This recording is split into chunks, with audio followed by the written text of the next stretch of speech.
marketing, there are a lot of interesting things happening. But in the past few years, if I look at my research and also look at what is one of the hottest topics these days is omni-channel retailing or omni-channel marketing. Where the idea was, so when we say omni, obviously sort of like everything, all, whatever that means, manufacturers or marketers used to go to consumer in a certain way, right? You could make your product available at, let's say, Walmart or Best Buy, or if you were a new manufacturer, didn't have that much of a scale, maybe you'll try to get to the consumer using internet, right? And even retailers also. Walmart was basically a physical retailer, and Amazon was basically an online retailer, right? But those lines have sort of got diffused in the past few years, where you see Amazon spending $13 billion to acquire Whole Foods. Amazon coming up all over the place with Amazon Go, and now they're putting that technology in grocery stores as well. And Walmart is increasingly focusing on their Walmart.com business. So you see those lines blurring out. And then at the same time, you see manufacturers going directly to consumers. During the pandemic, it was interesting to read that Frito-Lay's was trying to get consumers to buy Frito-Lay's online, right?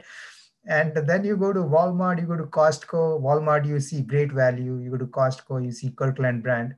So these retailers have started becoming manufacturers. So it's very interesting times these days, where manufacturers are becoming retailers are becoming manufacturers, online guys are going offline, offline guys are going online.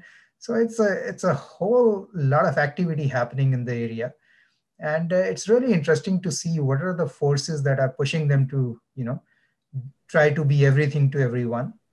And where do they see competition going forth, moving ahead? My focus area is channels of distribution and retailing.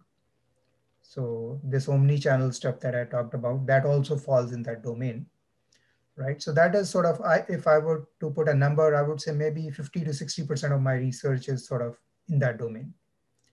And then besides that, I also look at a few other areas. So for example, product design. There's a lot of talk about user experience these days. What is the importance of user experience? Remember, there were days when people only talked about form versus function, right? Those were the two dimensions of product design, whether it's functional or it's good looking. But now increasingly you see people talking about user experience. Is it easy to use? Is it intuitive to use? Right? So that is the third dimension that has started taking a lot of importance going forward. And a lot of companies have started paying attention to that. They have literally departments now focused on that. And if you know, our UW Seattle's engineering college has a whole major on human-centered design, right? So that is one area that has come up very fast. We have a paper in that area. Then there's some other areas, for example, in healthcare policy. So that was when the ACA came in 2008, 2009 period. A lot of changes were made in how hospitals were reimbursed for their Medicare expenses, right? And a lot of changes were made in that depending on, so in a way it was good because the policy was to bring customer satisfaction, or here I would say patient satisfaction, as a unit of matrix by which hospitals were being paid. But policies are very good intentional most of the time, but sometimes unforeseen things come in between. So one of the measures there was how good a person feels, how good a patient feels in terms of their pain. So pain control became a big metric. And then fast forward a few years and people realize, there's an opioid epidemic in the country. I wonder why, right? So that what's happening is that there was incentive to control people's pain. So hospitals and doctors responded to the incentive. And pain control, use of opioids, you put the two and two together, and you got an epidemic at your hands, So now there has been rethinking on that. Maybe, that wasn't the right way to go. So there's a lot of work in that area. And I have been working with a few authors. We published 2 papers in that area where we try to say the same thing, that, maybe pain control, although well-intentioned, might not have been the right thing to focus on when you're looking at hospital reimbursement. So that's, I would say, the third area that I've been working on for the past few years. So I'm going to expand that a little bit because I think Milgard School, we cannot really talk about Milgard School without talking about UW Tacoma, right? So I'm going to look at it at the university level. And I think the one big thing that we have is the community impact, right? So when I came here, people told me stories about how the part of the city where we have our campus now was kind of crime infested, crime ridden, whatever is the right word. But how UW Tacoma has made a difference, right, with our campus. So that I think is a big thing that UW Tacoma has done for the city of Tacoma and for the wider Puget Sound area. And we are, and again, as a university, maybe we can now start getting to the school as well.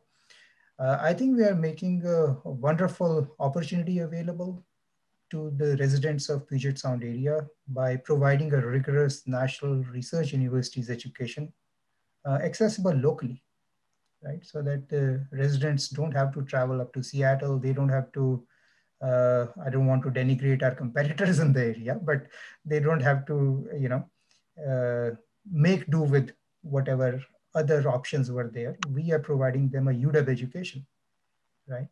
And they can be proud of that education after their 4 years with us. It is nationally recognized. They are coming from a system that is one of the top 20 in the country, right? So that is something to be proud of, not just for the students, I think for us also, that we are doing a very good job with that. And Milgard, I think, is forefront in this endeavor. The whole university is doing that, but I think we are doing an especially great job of that. So I'm going to look at it in two ways. So one is based sort of the courses that I teach. I'm teaching marketing courses. And for my undergrads, I teach research methods, marketing strategy, and services marketing.